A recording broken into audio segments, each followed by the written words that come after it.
So you'll see statistics around campus about gender-based violence, and we know that those statistics almost always don't tell the full story of harm that people experience.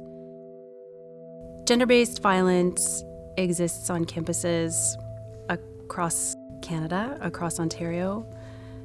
It is a reality, unfortunately, for many folks that they experience harm when trying to access their education. We asked members of the King's community to tell the story of December 6, 1989, the Montreal massacre, and the events leading up to that day.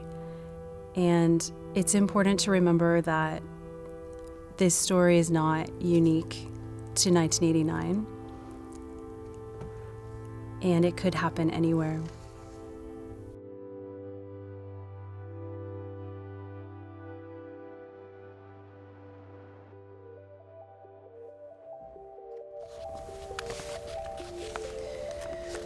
On December 6, 1989, on a bitterly cold winter day in Montreal, something unimaginable unfolded. That day, the air was thick with the anticipation of final exams and the end-of-term excitement that fills any university.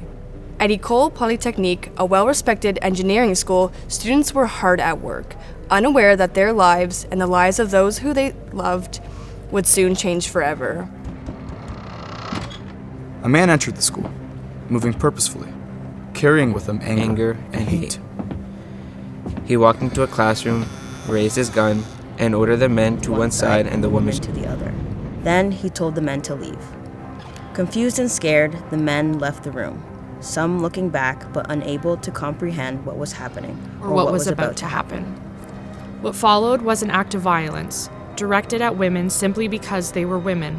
In the next few minutes, in that classroom, this man took the lives of 6 young women, one after the other. Another. He moved through the school, systematically targeting women, as though their very presence was an affront to him. The scene was one of horror and chaos. Students running, screams echoing down the hallways, some in shock, some too stunned to move. In the span of less than 20 minutes, this act of hatred left 14 women dead and many more forever scarred.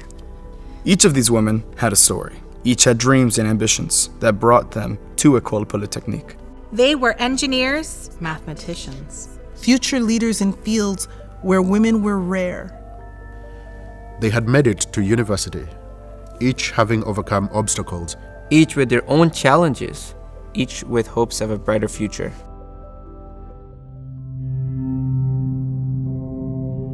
Their names were Genevieve Bergeron, Helene Colgan, Natalie Crotreau, Barbara Daignon, Anne-Marie Edward, Maud Havernick, Maurice Laganaire, Maryse Leclerc, Anne-Marie Lemay, Sonia Pelletier, Michel Richard, Anne Saint-Arnaud, Annie Turcotte, and Barbara Klusnik with Dajewitz. They were sisters, daughters, friends, and classmates. They were people who loved music, art, and sports. Some were on the brink of graduation, ready to step into the world with degrees they had worked so hard to achieve. Each had a family who adored them, friends who cherished them, dreams they were close to realizing. But those dreams were stolen in an instant. This attack was an act of gender-based violence, an act meant to send a message to women that they did not belong. That their presence, their ambition, their drive for success was somehow wrong. So, we remember them. We remember them. We remember them. Not just their names, but their lives. Their dreams and the futures that were lost. We remember them with heavy hearts and with determination. We hold them close, letting their memory fuel our commitment to building a world where women can pursue their passions and walk freely without fear. Without fear. Without fear. without fear.